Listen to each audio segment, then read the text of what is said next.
They were eventually in the University City area, weren't they? Yes, I think so. History's echoes never go away. Those sounds of new voices are still surfacing. Okay, so this is the block. It's happening here at the library of the Missouri Historical Society. It's been pretty remarkable. Peter Tao, an architect by trade, is part of this volunteer initiative to turn research into reporting, showing rich Asian Missourian experiences, widely unknown. I hated history in growing up, and I didn't like writing either. So now I'm doing history and I'm writing.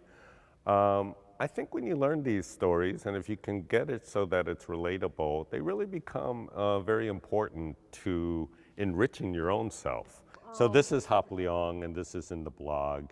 Stories like that of Hop Leong, a student who later became known as Henry Lang, who excelled in baseball. A Madison school picture, a news article, and later a death certificate helped Peter put his story together, now on the Historical Society's website. He learned every pitch possible as a middle schooler. And that's just a wonderful story because it's one of those little boy's dream, right? It has nothing to do about who you are or where you're from. This is one big story. It's one big Missouri story. It's one big St. Louis story. I think that is really what we want to achieve when we're telling this story, and I think we're headed in that direction. Stories of entrepreneurship, innovation, and celebration, generations old. The first Chinese-American immigrant to come to St. Louis came here in 1857, right before the Civil War.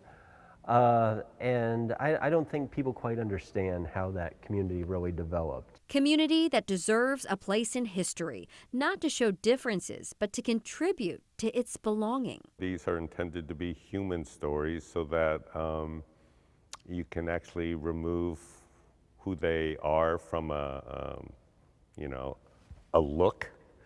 And I think that's one of the problems we have, as you know, it's always you assume something automatically right away when you look at someone, particularly Asian, and the Asian American community is so complex and diverse, so that when they read these stories, the intent is that they'll understand the person.